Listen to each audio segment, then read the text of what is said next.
Assalamualaikum dan selamat petang. Petang ni live kita mengenai selama ni kita asyik cakap tentang lifestyle, pemakanan, cara jaga diet.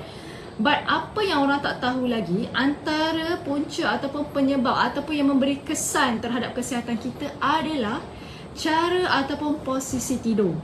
Okay, sebenarnya posisi tidur. Jadi petang ni kita nak bercakap tentang apakah posisi tidur terbaik untuk kesihatan. Okey. Sebenarnya posisi tidur ni menentukan tahap kesihatan kita baik ke tidak.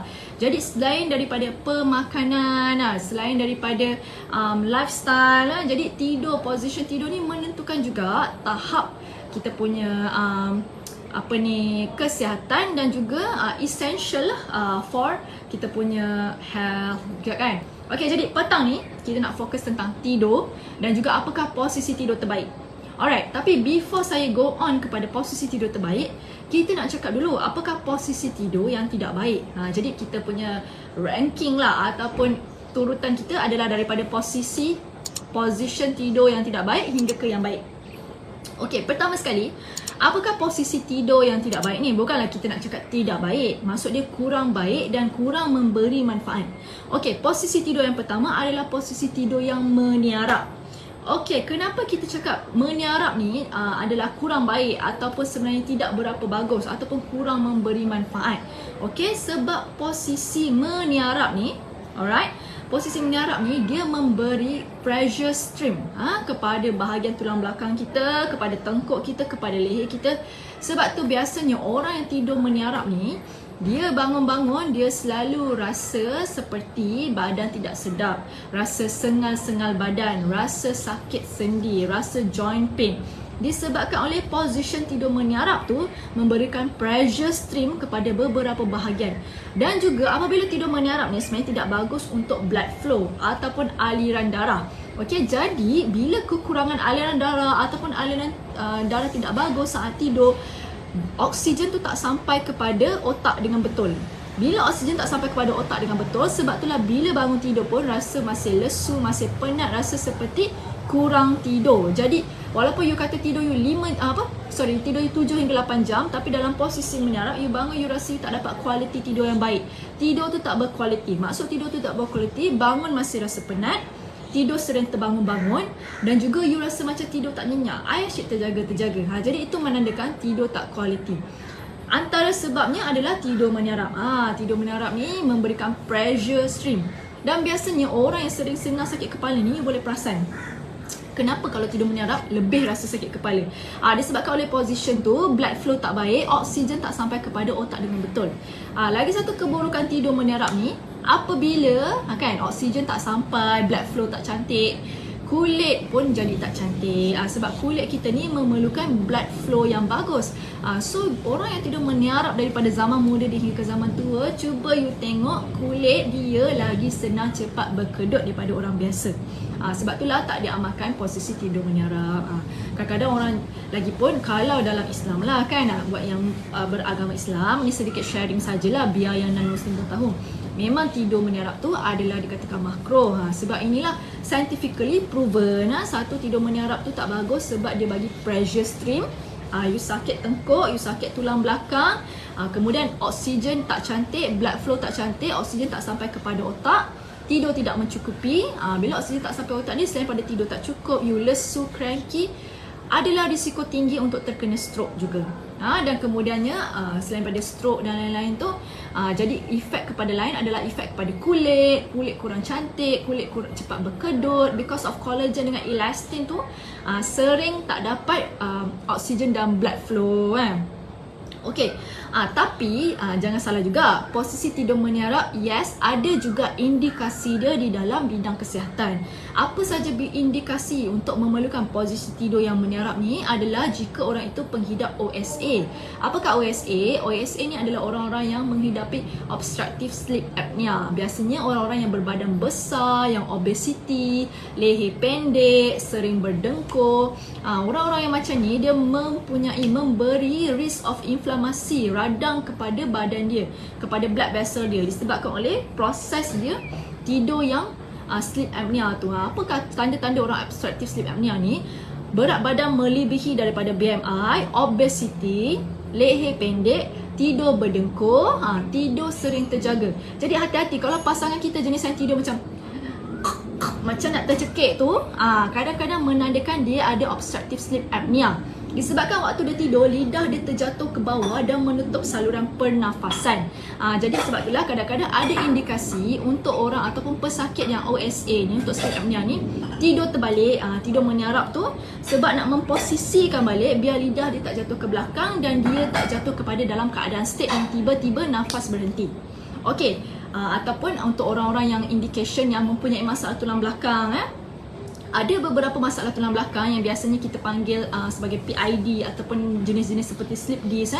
PID tu adalah prolapse intervertebral disc. Maksudnya di antara tulang-tulang tu ada yang terhimpit ke, terjatuh ke, prolapse ke, tulang rawan di tengah tu semakin menipis ke. Jadi orang yang mempunyai masalah sakit tulang belakang ni kadang-kadang ada beberapa position yang doktor nasihatkan supaya you boleh menyerap. Itu hanyalah untuk mengurangkan rasa sakit dan lebih kurang memberi tekanan kepada tulang belakang you. Jadi itulah antara indikasi kenapa tidur menyarap. Dan juga kadang-kadang posisi tidur menyarap ni untuk memberi ruang kepada contoh pesakit paru-paru ataupun pesakit yang diintubasi ataupun pesakit COVID untuk pernafasan paru-paru dia supaya lebih baik, lebih terbuka. Jadi dia put on position menyarap biar lebih baiklah oxygen flow dia. Sebab biasanya patient dah intubated tu, dia terlalu lama terlantar baring, kuman dah membiak kat situ, kahak dah ada kat situ, cairan dah ada kat situ, jadi lebih sukar untuk proses pernafasan dia. Oksigen sentiasa low walaupun kita dah bantu dengan alat pernafasan. Jadi kadang-kadang dia buat terbalik macam itulah. Ada beberapa posisi yang kita panggil menyarap, sleeping position. Dan juga yang kedua, posisi yang kurang baik ataupun kurang memberi manfaat lah, kita nak cakap posisi tidur terlentang. Kenapa terlentang? Selalu orang cakap, doktor, terlentang yang paling free, terbuka tangan, lena, lega. Okey, why? Sebab tak sesuai. Tapi lagi satu, untuk kenapa?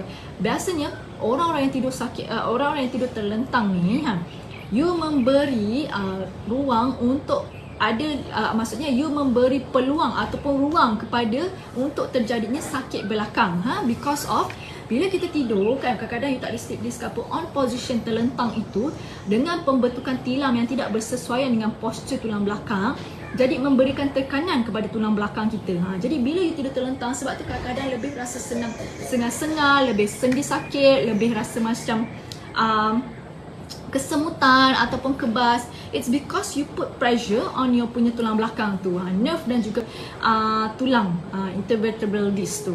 Jadi sebab itulah kadang-kadang tidur terlentang ni tak sesuai. Ramai yang telah mendapat manfaat dari DND 369 Sacha Inchi Oil. Pastikan DND 369 Sacha Inchi Oil yang original hanya dari DND. Dapatkan daripada dropship sah DND. Dan lagi satu, dia sebenarnya memberi hambatan ataupun inhibit saluran pernafasan. Jadi untuk orang-orang yang biasanya ada sakit sinus ataupun yang OSA seperti saya cakap tadi, tidur terlentang ni akan memberi kesukaran kepada mereka disebabkan oleh oksigen blood flow yang bila you terlentang, dia dah lah sinus you penuh, rongga you ada inflammation dan kemudiannya ada cairan yang bila disebabkan oleh posisi tu lebih jatuh ke arah belakang, menutupi ruangan antara rongga, mulut ni, tekak, hidung dan juga telinga. Jadi sebab itulah tak sesuai untuk orang yang ada sinus dan juga orang yang OSA untuk tidur terlentang. Yang OSA tadi itulah disebabkan oleh badan besar, obesity, leher pendek, sering tidur berdengkur. Bila you tidur terlentang, lidah you tu tak terkawal, dia jatuh ke belakang dan menutupi saluran pernafasan. Sebab tu bahaya kadang-kadang kita bila kita dengar pasangan kita yang tidur badan besar ni, dia tidur sikit-sikit je macam nak tercekik. Bila dia tercekik tu, itu yang bahaya sebab lidah dia terjatuh dan menutupi saluran pernafasan. Dia adalah snoring, kadang-kadang you bunyi seperti gargling. Gargling tu macam kita berkumur di tekak tu. Sebab apa dia bunyi macam tu? Sebab bila dia dah tidur, air liur accumulate dekat situ, berkumpul. Di situlah yang kita risau, takut menjadikan saluran nafas sesak dan juga tercekik, tersedak air liur sendiri. Okey, lagi satu, untuk pregnant mother pun tak sesuai untuk tidur terlentang ni. Sebab apa? Sebab pregnant mom, baby you tu, you kena tahu kedudukan fetal kita di dalam womb. Kedudukan fetal kita tu tak sesuai untuk you menelentang macam ni. Sebab, dan juga ada research, ada study yang menunjukkan kematian baby dalam perut ataupun intrauterine death kematian baby dalam rahim paling tinggi adalah disebabkan bila tengok study dia, ibu dia tidur terlentang. Sebab waktu ibu mengandung ni, kita ada banyak saluran maksud dia saluran darah dari ibu ke ibu, kemudian saluran pemakanan yang memberi nutrisi kepada bayi tersebut daripada plasenta. Apabila position you menelentang, tidur terlentang yang baring tu, you memberikan tekanan, menghimpit saluran yang menyalurkan nutrition tu, yang menyalurkan oksigen kepada bayi dalam plasenta tu, bayi dalam uri rahim tu kan. Sebab itulah lebih banyak kes bila kita tengok intrauterine death ataupun tiba-tiba gugur ataupun tiba-tiba bayi meninggal dalam kandungan adalah disebabkan oleh antara beberapa kasus dan faktornya adalah ibu yang tidur terlentang. Okey, tadi kita dah cakap tidur menelentang, terlentang ke apa ke. Yang kemudiannya tidur mengiring. Tidur mengiring adalah tidur yang paling terbaik lah. Posisi terbaik dan position yang paling memberikan manfaat. Okey, kanan ke kiri. Biasa diorang cakap doktor kanan lah paling bagus, kiri ke paling bagus. Dua-dua ni dia ada manfaat dia. Jadi manfaat general dia adalah tidur kiri ke kanan ni nombor satu, tidak akan menutup saluran pernafasan lah. Itu kebaikan dia. You tidur kanan ke kiri ke, memang you takkan, saluran pernafasan takkan terhambat, saluran pernafasan takkan terganggu. You punya pernafasan will be just fine because lidah you tak ada risk untuk terjatuh ataupun you pun tak ada risk untuk tersedak apa-apalah waktu saat terlentang ataupun menyarap. Okay, so sleeping position yang on side ni, left atau right, dua-dua bagus. Okay, macam mana nak cakap pula kanan ke kiri yang bagus?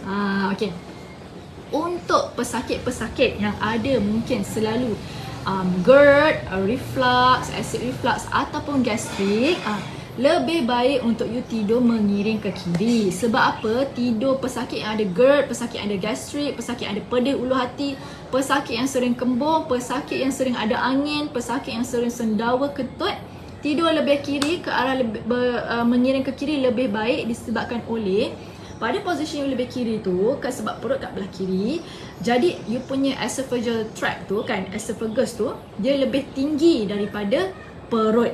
Jadi acid reflux tu dia nak naik tu, dia bukanlah lebih turun macam ni. Kalau dia turun macam ni, lebih senang untuk jadi reflux dan lebih senang untuk inflamasi dan iritasi pada saluran pemakanan. Tetapi kalau you tidur belah mengiring ke kiri, saluran esophagus you tu lebih tinggi sedikit dari perut, jadi mengurangkan risiko untuk berlakunya acid reflux ataupun GERD ataupun gastrik. Okey, untuk pesakit jantung, pesakit yang mengalami masalah jantung ataupun ada risiko penyakit jantung, pesakit obesity, pesakit kolesterol tinggi, untuk risiko kurangkan risiko jantung, you lebih baik tidur sebelah kanan. Okey, sebab apa sebelah kanan? Sebab jantung tu berada di bahagian belah kiri badan. Posisi jantung sebenarnya kan. Okey. Kita nak, before I sambung, kita nak straightkan dulu. Orang salah faham antara jantung dengan hati. When you say jantung is heart tu yang jantung. Hati tu bukan heart, hati tu liver. Okay. Jadi jantung kita ni sebenarnya belah kiri. Okay, jantung belah kiri. Jadi bila jantung yang pump tu belah kiri, kenapa you tidur belah kanan? Sebab you memberi ruangan dan mengurangkan tekanan kepada jantung. Jadi jantung tu boleh bekerja secara maksimum, secara full tanpa ada resistant. Jadi blood flow okey, dia nak pump tu bagus, barulah fungsi jantung you lebih baik. Sebab tu dikatakan pesakit jantung lebih baik tidur belah kanan. Dan ini terbukti juga. Cuba you tidur belah pesakit jantung ataupun pesakit kolesterol ataupun pesakit obesity, kalau you tidur mengiring belah kiri, sebenarnya lebih rasa sesak nafas dan lebih rasa kurang selesa berbanding you tidur belah kanan. Dan juga untuk ibu mengandung pula, tadi ibu mengandung dah kata tak boleh menyarap, tak boleh terlentang. Ibu mengandung sebaiknya dikatakan ada research dan study lebih baik ibu mengandung ni tidur sebelah kiri, mengiring sebelah kiri. Sebab apa sebelah kiri? Sebabkan oleh beberapa saluran darah besar, ada vena cava, aorta, yang daripada ibu ke anak ni, dia lebih baik blood flow dia bila kita baring belah kiri. Kalau you baling belah kanan, you sebenarnya menghimpit saluran tu, you mengecikkan saluran tu, jadi oksigen dan nutrition tak dapat sampai sepenuhnya kepada baby. Jadi sebab itulah antara punca kenapa baby kecil dalam kandungan, ataupun baby tidak membesar dalam kandungan, ataupun baby tidak besar kepada saiz yang sepatutnya, ataupun baby kurang aktif. Jadi perhatikan balik cara tidur anda yang ibu-ibu mengandung ni. You akan perasan baby you senyap je, kenapa malam-malam tak tendang? tukar terus position sebab takut baby you sebenarnya kekurangan oksigen, kekurangan nutrition di dalam tu. Lama-lama yang kita takut sangat, dia boleh mengakibatkan kematian dalam kandungan. Jadi kita kena avoid tu. Ibu mengandung sebaiknya tidurlah belah kiri untuk memastikan tidak menghimpit aorta besar tu, saluran yang menyalurkan segala oksigen, saluran darah, kebaikan darah, nutrition. Jadi bersesuaian lah dengan keadaan ibu mengandung tersebut. Okey, kemudiannya okey lah, saya dah nampak beberapa soalan ni yang dia katakan saya lebih selesa tidur belah kiri, saya lebih selesa tidur belah kanan. Okey, tidak mengapa. Yang penting kita cakap tadi, you better tidur belah kiri dan belah kanan. Sebab apa? Mengiring ni dia lebih mengurangkan pressure stream. Jadi mengurangkan risiko sakit belakang, sakit tulang belakang, mengurangkan risiko saluran pernafasan terhimpit, mengurangkan risiko terjadinya OSA kan. Jadi kalau you selesa tidur belah kiri atau belah kanan yang tiada masalah mengakibatkan you tiada masalah reflux ataupun tiada masalah jantung, you bernafas baik, oksigen cukup, tak ada sesak nafas, bangun pagi selesa, teruskan saja, tak ada masalah tidur belah kiri atau belah kanan. Okey. Alright. Jadi di sini sampai di sini saya punya sharing edukasi perkongsian ilmu. Berjumpa kita lagi di hari-hari live yang akan datang. Setiap hari kita ada live. Jangan lupa follow untuk info-info menarik dan juga education. Ni semuanya adalah knowledge kita share kepada anda biar masyarakat tahu Alright. Buat siapa yang dah terlepas boleh rewatch balik video ni, dan siapa yang baru join tolong share, like dan komen biar ramai yang tahu apakah posisi tidur yang terbaik dan juga yang tidak kurang baik lah, yang kurang bermanfaat. Okey, sampai di sini. Kalau ada sesiapa yang mungkin memerlukan konsultasi lebih lanjut ataupun ingin mendapatkan bantuan daripada doktor kita, boleh kontak admin kami dan membuat appointment untuk booking. Okey, baiklah. Thank you so much semua. Assalamualaikum. Thank you for the time. Kalau ada apa-apa soalan, cuba letak je dalam komen, kita akan cuba jawab. Alright, mungkin ditanya di Andy, anda mungkin boleh bertanyakan soalan. Okey, Assalamualaikum. Let's go and feel good.